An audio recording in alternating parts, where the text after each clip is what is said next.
these last few days have been absolutely crazy. I've been doing my music residency from like 10 a.m. till late at night, and I was gonna try and film, but I haven't been able to. And I got home, like on my way home yesterday, I was feeling like so bitter and just like in a bad mood. And I ran into a friend on the way home. We were both having like such a shitty day. We just randomly ran into each other on the street. And when I got home, I started listening to this podcast. And the guy in the podcast was talking about how the less you want, the more you have.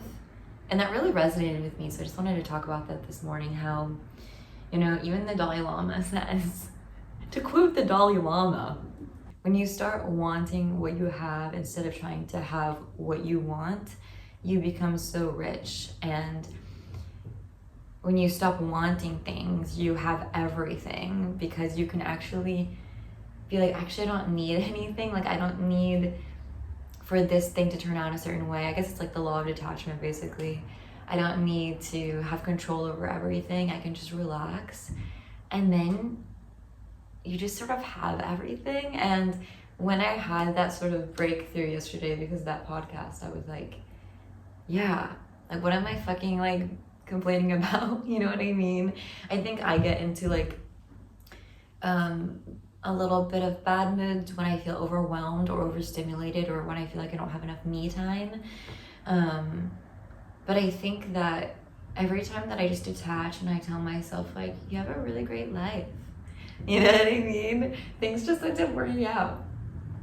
So yeah, I have 2 more days of this residency, and then we're giving a concert on Friday.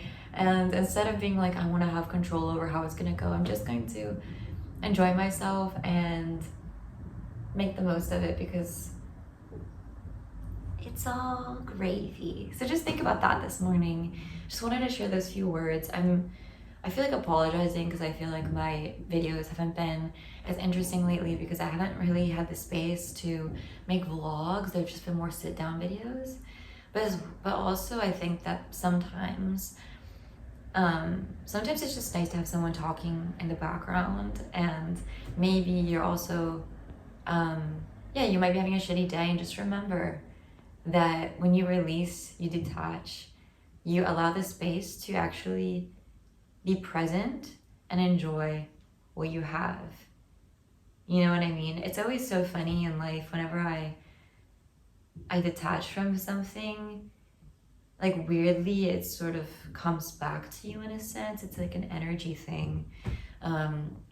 There was this study that was done. I don't even know if you could call it a study, to be honest. I don't know how much of a study it was, but an experiment that someone had done in their class.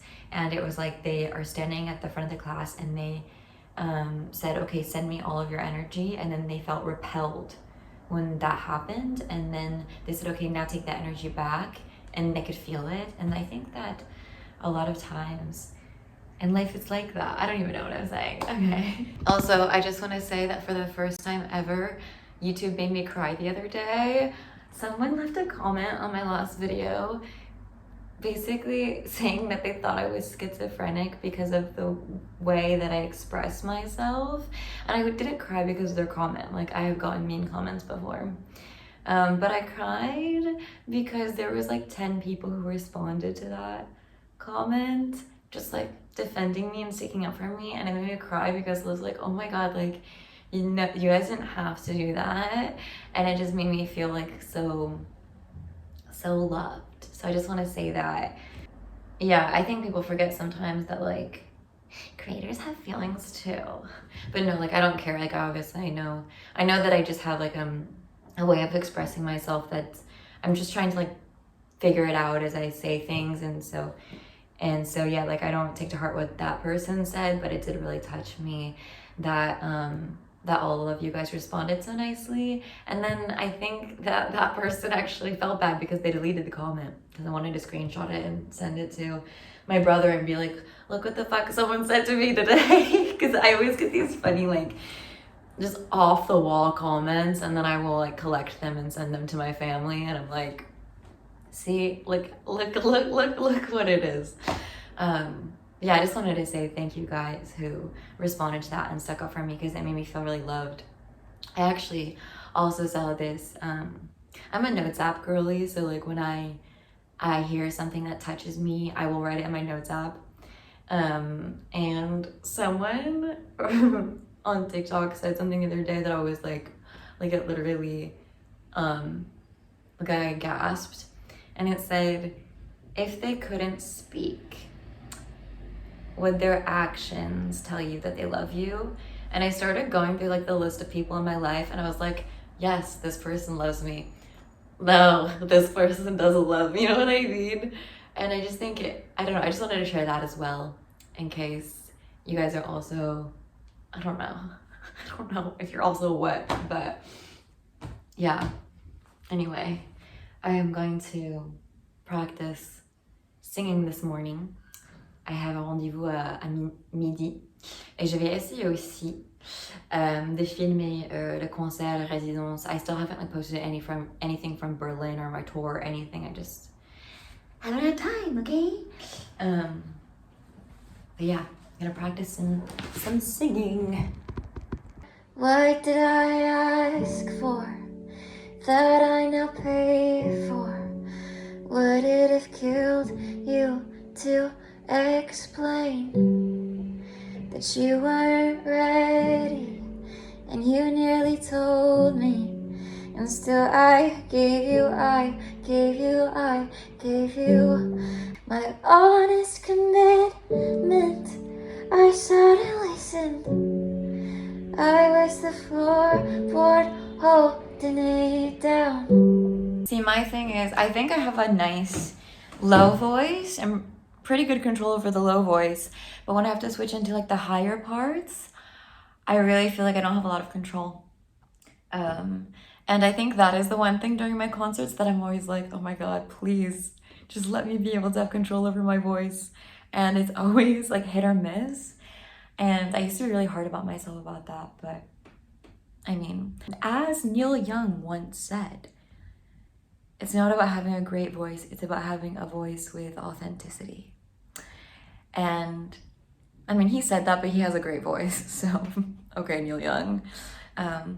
But yeah, I've been continuing to do my voice lessons that I was telling you guys about in one of my last videos, and I'm happy to say that this video is sponsored by Skillshare because I am taking my voice lessons through them. So if you want to improve in any area of your life, whether that is singing like me or audio production, illustration, Skillshare is the place to do it. They have literally thousands of classes across illustration, film, art. Even you could learn how to start doing YouTube if you wanted to. And they are the largest online learning community for creatives. What I personally really love about it as someone who is interested in a bunch of different things is you don't have to choose just one thing, and you can truly learn at your own rhythm and pace. They also have these really cool learning paths so you can stack your progress week by week and also find similar classes so you can really expand sort of your toolbox, so to speak. For example, I've been taking classes on mixing production, but I mean as well, voice lessons are also mixed into that, so you can sort of see like what's in the same realm of what you want to learn in. So with it being September, I'm really into that sort of like back to school mode, even though I've graduated like 4 years ago. But I think it's so important to keep expanding your skill set, but you also have the freedom to do it at your own rhythm and pace. Like I said, I'm super interested in all the audio production skills, and I've definitely seen progress in my voice. So if you're like me and you would also like to level up and turn your I wish I knew how to do this into I actually know how to do this, they're actually offering the first 500 people who use my link down below a 1-month free trial, but it is only the first 500 people, so make sure to go check that out. So thank you so much to Skillshare, and let's get into the rest of the video. So we just did the sound check for my concert tonight. It's honestly really hard sound check because since I play on my synth and all of my songs kind of have like different levels to them, I feel like oftentimes the sound is too loud and I can't hear myself. But you know what? If I get to a song and I can't hear myself, I will fucking stop it. I'll stop the whole thing. And I'll be like, yo, turn it up.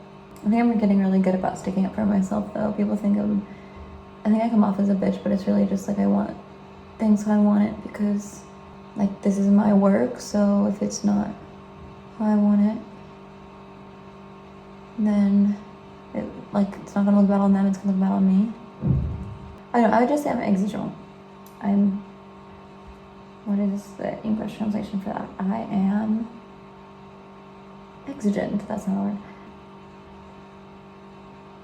I also always do my makeup so early, which is dumb because it's just gonna rub off, but I don't like being in a rush. You know what I mean? I don't know if I should cover my eyebrows like that. I don't know what I'm doing.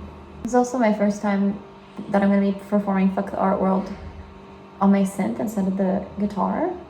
So hopefully it'll be cool. Like I made like a dark sort of club version.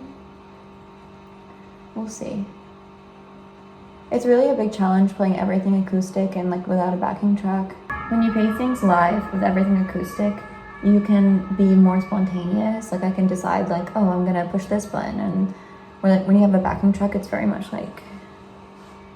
So I'm trying to challenge myself this way. It's also just a lot more like sculpting, you know? Like sculpting the sound live. Yeah, I'll check in a bit. If they saw my face, could I still take a bow? Would they know me, know me, know me, no, no, no, no, no, no, no, no, no, no, no, no. Oh, oh, oh. Et pour les douces, c'est pour le concert ce soir. Et toi, Barbel, comment tu te sens ce soir? Est-ce que tu sais rapper? If his strong hands make it hard to show the way,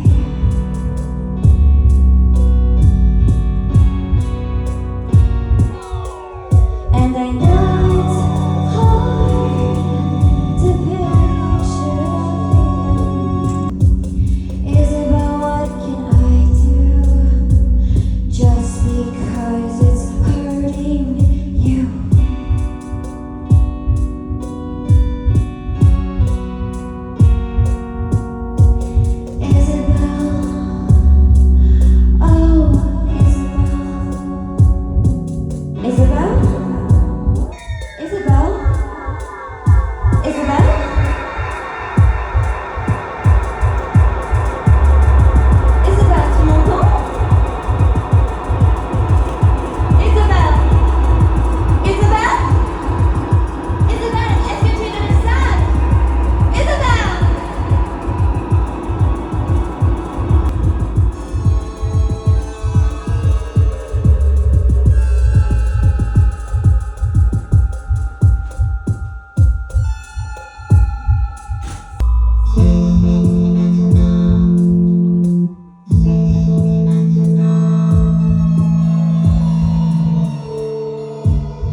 Concert's over. It was interesting. I don't know if it's necessarily like something I would do again, just because I feel like sharing the stage with someone, you have to compromise so much, but it was a good experience and a fun experience, just hard, you know. It was hard. I don't even fucking lie, it was hard. It was hard because I'm someone with like very specific visions, and I felt like, yeah, it was hard to like coming out with the same energy that I have from my own live shows. But I had 2 really close friends come, and it was just so fun to have them there. And after we had some drinks, and yeah, it's always an interesting feeling taking the metro with a full face of makeup. But yeah, overall, I think that I'm glad that I tried to do it. Yeah, this guy just like staring at me.